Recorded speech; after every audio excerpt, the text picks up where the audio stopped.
Hi, Michael Hellickson here with Club Wealth, and today we're talking about Geo Farm. That's geographic farming. And for those of you that don't know what geographic farming is, it's essentially a method of marketing where you decide on a neighborhood, and we'll talk about selection of that neighborhood in a moment, but essentially you decide on a neighborhood, and rather than marketing once or twice to the people in that neighborhood, you're going to consistently market to these people all the time. You're going to go deep with that one particular neighborhood.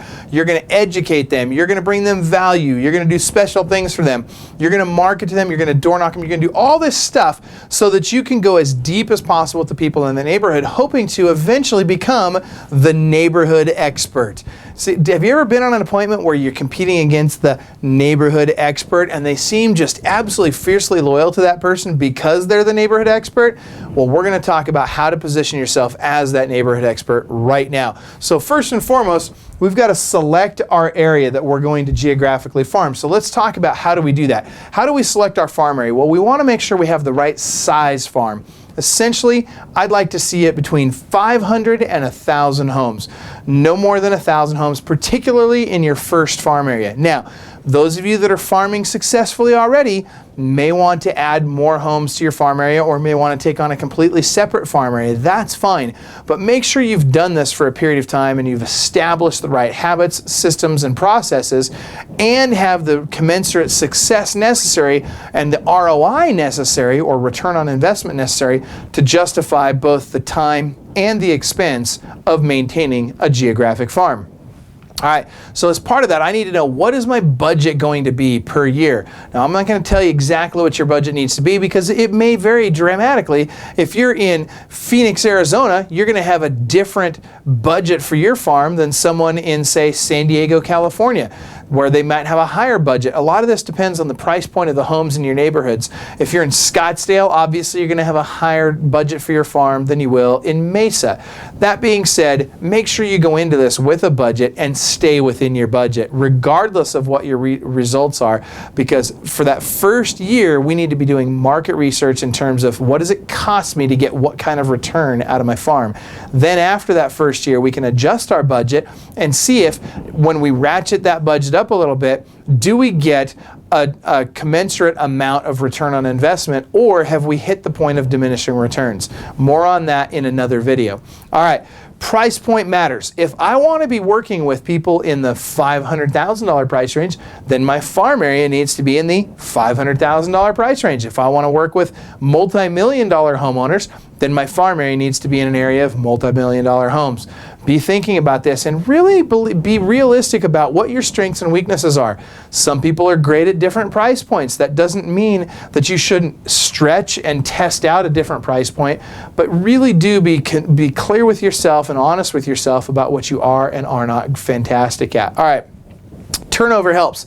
Ideally, we want to pick neighborhoods with high turnover. I don't want to be doing a geographic farm in an area where nobody ever moves. I mean, obviously, I've got to have people moving once in a while in order to make this make sense.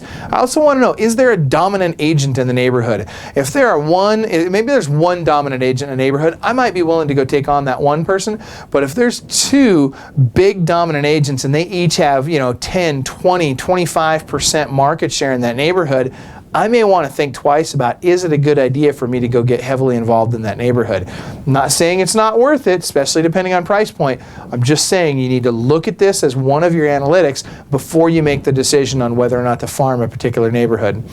Also, are there restrictions on open house signs? As part of our strategy, we're going to want to do open houses in our farm area. So I need to make sure that in this area that there's not a restriction on signs. Now, if there's restrictions on signs, or if they even don't allow signs for open houses, does that necessarily mean that I don't want to farm the area?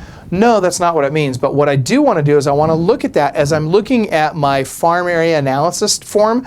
I want to make sure that I'm comparing these different things across different neighborhoods and asking myself, is this the right neighborhood to be farming, or can I get bigger bang for my buck in another one that does allow signs, for example, for open houses? All right, so let's talk about marketing for just a second. That's the next of our big items here. What do I need to do for marketing in order to really capitalize on my farm area? One, I'm going to first set up a hot sheet in that neighborhood. I want to know every time there's a listing that comes up in the neighborhood, every time there's an expired, a for sale by owner, anything that comes on the market in any way, shape, or form, or goes off the market, I want to know about those properties. I also, excuse me, I also want to know if anybody's gotten a divorce in that neighborhood. I want to be the first one to know when they get it. I know this sounds crazy, but if there's divorce and death happening in the neighborhood, I need to know about that. I can get that information, for example, from Rebo Gateway. And what that allows me to do is, now I know that, okay, if there's a divorce or a death, there's probably a house that's going to be sold. So I need to be very in tune with that.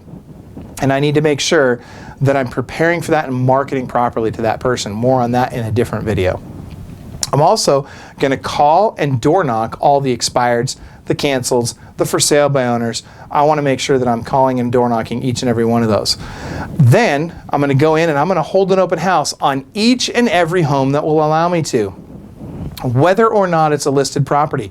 If it's a for sale by owner, I want to hold an open house, especially if it's a for sale by owner in my farm area. I'm going to hold an open house on that property. Every single person that will let me, I'm going to hold an open house. Also, I want to add every single person in that neighborhood to my CRM, and I want to tag them properly. If they've done business with me, they're an A client. If they've referred somebody to me, they're an A client. If they've done multiple referrals and or multiple transactions, they're an A+ client. If they've never done a transaction with me and never referred anybody, but I'm pretty sure if I taught them how and I reminded them that that person would, I'm going to label them as a B. So my really warm folks that maybe haven't done anything with me yet are obviously my Bs. Cs are pretty much everybody else in the neighborhood, as long as they're not a D.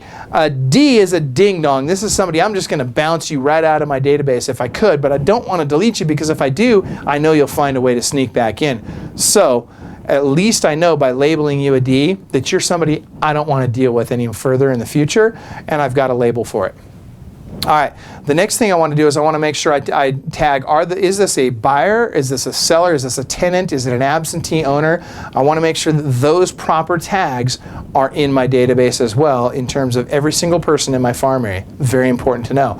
Because with a tenant-occupied property, I might actually have two different contact records. I'll have one contact record in my CRM for the tenant, and I'll have one contact record in my CRM for the homeowner, who's obviously an absentee owner. Both are potential clients for different reasons. All right. I also want to find reasons to get their email address as quickly as possible, and I want to start dripping on them. I want to send them valuable stuff via email, as well as in the other ways we're going to be talking about.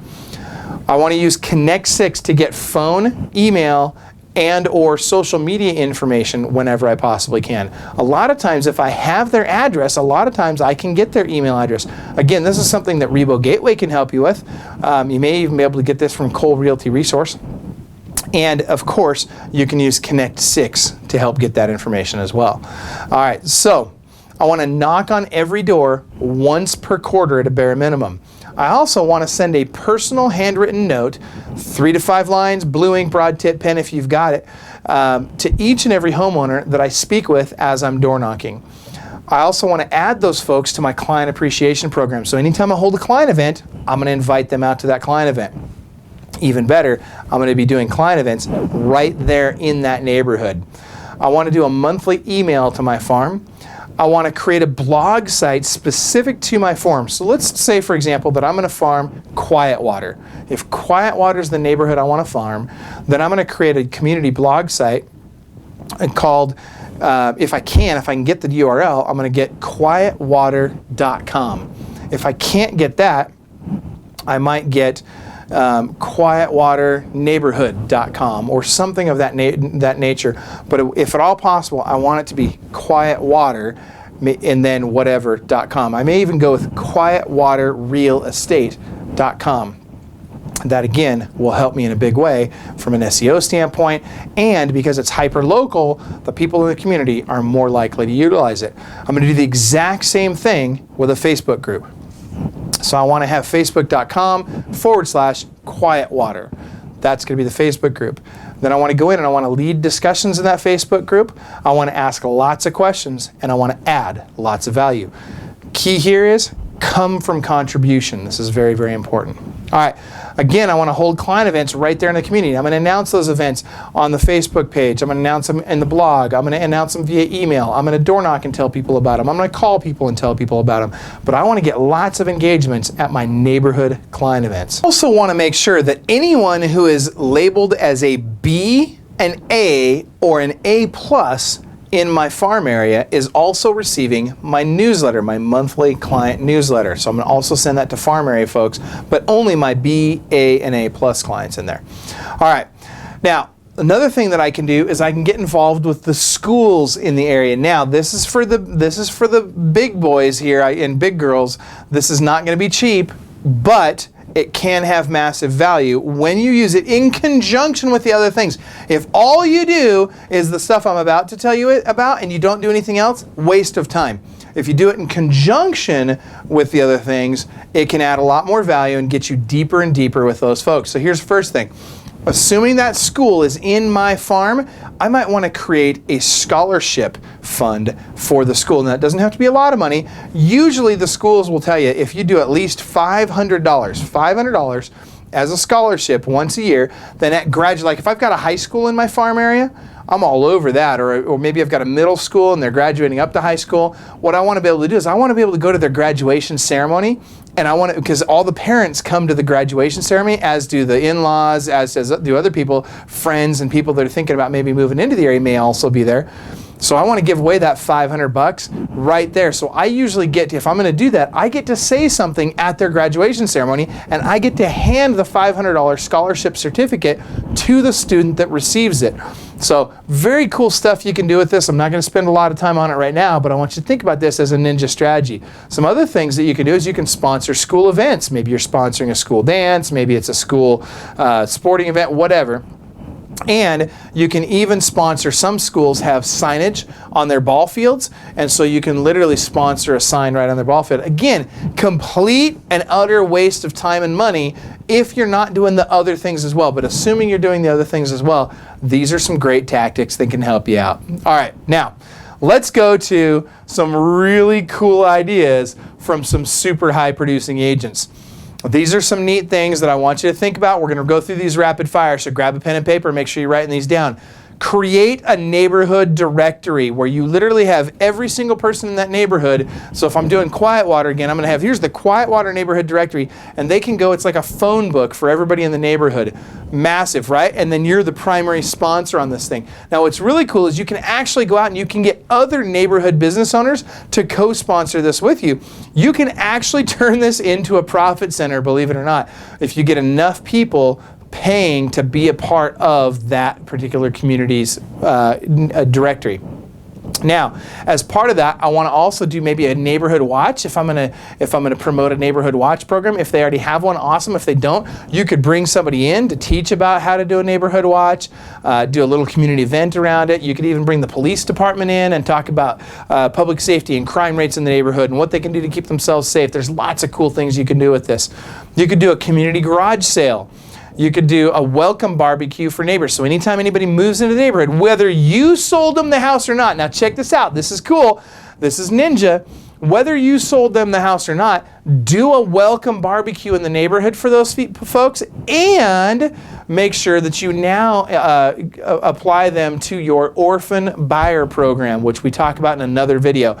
But it's a great way to adopt buyers that have purchased from a different agent, because here's what we know. That other agent's never going to contact them again. Statistically speaking, the chances of that agent ever contacting them again after they've received their check, their commission check, are virtually zero. So the orphan buyer program works, and especially when you implement it inside your farm. All right, how about this? A send-off barbecue when you know somebody's moving out of the neighborhood. Again, whether or not you're the one that sold their house for them, do the send-off barbecue. You get traction of it whether you did it or not, or excuse me, whether you sold them the house or sold the house for them or not. Specialty business cards with vendors on it. So, you know, where you have like on the back, you have the vendor discounts, you know, 25% off dry cleaning, that sort of thing. You can do specialty business cards for each neighborhood. And on the front, you might say Quietwater Expert. And on the back, you'd have these discounts for all the businesses kind of surrounding that community. Do a best yard contest in the springtime, or maybe sometime through the summer. Do a best Christmas light contest or a best Halloween decoration contest.